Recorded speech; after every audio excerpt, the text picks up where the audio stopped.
Hey Canucks fans, welcome to Clay's Canucks commentary for Thursday, February the 7th. I'm Clay Emo, I'm at Canuck Clay on Twitter, I'm at Clayton Emo on Instagram. I'm the founder of the GLCPC, the Good Looking Canucks Positivity Club, and this is my Canucks take, all in one take. Tonight the Vancouver Canucks play in Chicago to take on their once heated rival, the Chicago Blackhawks, and this is game number 4, the last game of their 4-game road trip. Started off with a win in Colorado, then close losses to Philadelphia and Washington back-to-back Monday, Tuesday. Monday night, of course, is when Alex Edler got injured. That's also the day that Thatcher Demko got injured in the pregame warm-up, and that's also the day that Sven Baertschi got sent home. So still waiting on word on a lot of those, although we found out that Edler might only miss a week and a half or two, which would be quite miraculous, actually. In Chicago, they're playing a team that has won 5 straight, that has an amazing power play going right now. Patrick Kane having a wonderful season. Jonathan Toews also playing well. And they're only 3 points behind the Canucks for that 8th wildcard spot. Now, that is a 8th wildcard spot, 2nd wildcard spot, 8th playoff spot that I've talked about. 7 or 8 teams are chasing that one spot. But yeah, Chicago is right in the mix. So if the Chicago Blackhawks win tonight and the Canucks don't get any points, then Chicago pulls to within 1 point behind the Canucks. If the Canucks win, obviously, going the other way, and Chicago doesn't get any points, then they open up a 5-point gap over them, as well as solidify their own standing. So looking forward to tonight's game. The Canucks are going to take the ice in about an hour after I record this. I won't record a video unless something major comes from that pregame skate, which I doubt. But today I want to talk about Antoine Roussel, and I want to talk about how much we as Canucks fans should appreciate him. Well, I can't tell you what to do, but I appreciate him. I think he's easily the unsung hero of our season. Like, I think Troy Stecher, Ben Hutton, they're having some really good seasons, playing obviously in the shadows of Edler and Tanev. I think Markstrom's having a good season. I wouldn't call him unsung, though, because I think a lot of people are singing his praises. Of course, Pettersson, Besser, Horvat, those guys get a lot of the press, and rightfully so. But I think Antoine Roussel is kind of a neat story. We know that we signed him on July 1, 2018 to a 4-year contract, $3 million a year, so $12 million total over those 4 years. A lot of people were poo-pooing that contract because they didn't know a lot about him. They saw that plus the Jay Beagle signing and the Tim Schaller signing and say, man, that's a lot of money for 3 guys that are bottom 6 guys for sure. And I think we're all disappointed in Tim Schaller. Jay Beagle, I think he's warming up on people. I've always liked him, like I said, but he hasn't had the most effective season, but he missed a lot of the first part with injury. But Antoine Roussel is quietly putting together a very strong season. Let's look at some of the numbers. He has 22 points in 49 games. In those 22 points, with those 22 points, he's now actually the 5th leading scorer on the Canucks. And that's pretty hard to imagine. And he's done it so quietly, but he's done it very consistently, right? 22 points in 49 games. It's just under, a point every 2 games. So, obviously he's behind Pettersson, Horvat, Besser, and Nikolai Goudobin, but he's only 1 or 2 points behind Goudobin, sitting at 5th place for Roussel. So that's really impressive, actually. Right behind him is Louis Eriksson and Jake Virtanen. But in essence, he's our 5th, you can say, by stats, he's our 5th leading scorer. His career high in points is 29 points. He did that twice with Dallas. So at 22 and 49, he'll come close to that. He can wind up anywhere between 26 to 32 points, I think, this season. So he has a chance of matching or beating his career high in points. He's leading the NHL in penalty minutes. So he's not just a decent scorer, but he's an agitator. And that's, I think, the one thing that we knew about him coming in. So he's leading the NHL in penalty minutes, and that's impressive as well. And with those penalty minutes, a lot of them, obviously, you fight or you get a misconduct. Those get piled on pretty quick, right? There's 10 or 15 penalty minutes right there. But the one thing about Roussel is he's a pest. He's the kind of guy you love to have on your team, the kind of guy that you'd hate to play against. And he hasn't gone crazy. Like, there's maybe 1 or 2 times where he's tried to goad the other team into a fight or to something silly. But that's because the Canucks were already down 2, 3, 4 goals. It's not like he's not dumb. So he doesn't do things. He does everything, I think, calculated, premeditated. We all get passionate. We all get heated. Well, I'm talking like I'm in the league. He gets passionate. He gets heated just like other NHL players.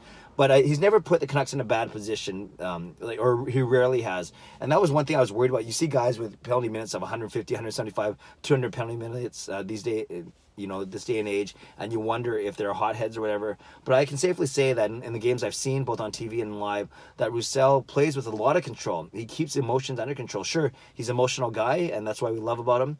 But he's never really done anything stupid to put the Canucks in grave danger. Like I said, the misconducts or the fighting majors, some of them he gets, it's because he wants to spark the Canucks, or the Canucks are already down 3 or 4, so it's not like a 10-minute misconduct or a double minor or for roughing or whatever is going to hurt them. So that's the other good thing about Roussel.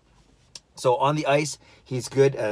Offensively, he's been decent offensively. He's an agitator, a wonderful stick up for his teammates. The one thing about his skill forgot to mention is we've seen over the past few games, he's had 2 really nice primary assists. One to Jake Virtanen a couple games ago, and then one to Marcus Granlund in the last game.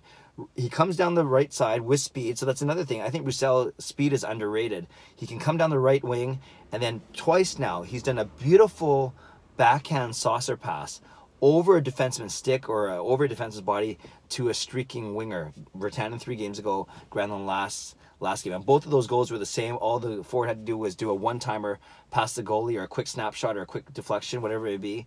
But those goals were both set up by Roussel.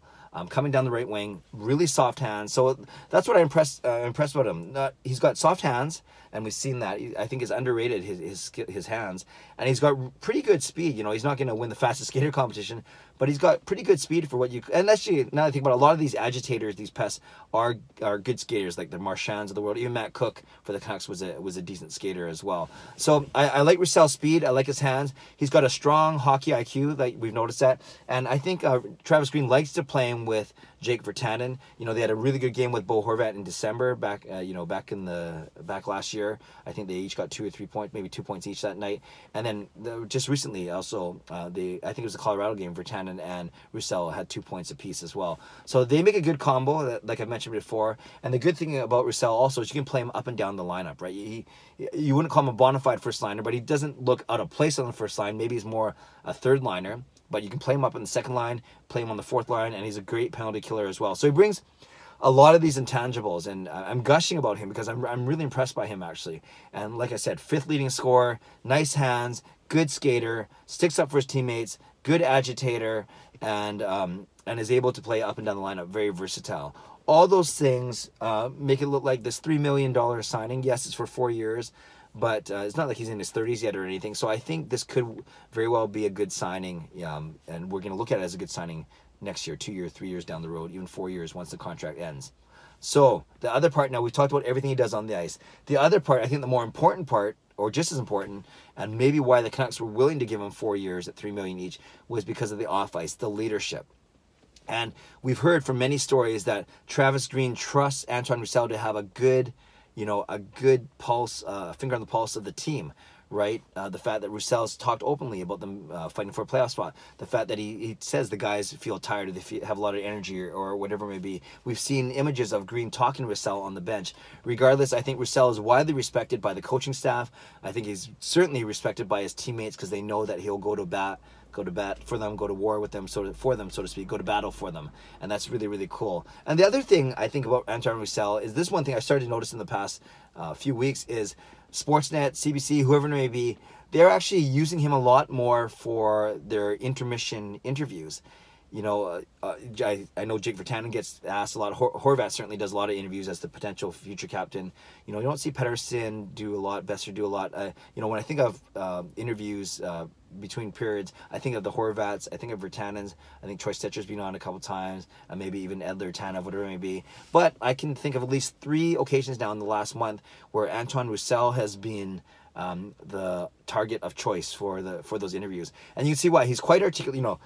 He's got a bit of an accent, a French accent, but certainly understandable, and he's very articulate with his words, and I think he's very honest. He doesn't use a lot of cliche answers. Hockey players have a tendency to be accused of using a lot of cliches or stereotypes, but Roussel doesn't use those cliches. He doesn't use those stereotypes. He gives, he's friendly, he's affable, he's very respectful, and yet he gives really good answers, and not controversial answers, but he gives answers where at least you know that he's saying what he means, and he means what he says, which is really, really cool, a nice attribute as well. So for all those reasons, I'm voting Antoine Roussel as the unsung hero of our season so far, and I hope that we as Canucks fans are growing to appreciate him for not only what he does on the ice, like I said, good skater, good hands, good hockey IQ, stands up for his teammates up and down the lineup, but also what he does off the ice. Good leader, in and out of the room, has the coach's ear, and really articulate and good with the media. Canucks fans, let me know what you think. Leave a comment below. How do you feel about Antoine Roussel? How did you feel, be honest, about his signing back on July 2018? And how do you feel now that we've seen him play 50 games with the Canucks? Leave a comment below. I'd love to read, react, and reply as always. Subscribe if you like to. Like this video if you like to. Enjoy the game. Vancouver Canucks, Chicago Blackhawks. A big matchup between what used to be two Western Conference powers. Now there are two teams fighting for the last playoff spot. Wow, how things have changed in just a few short years. Have a great day. God bless, and go Canucks go.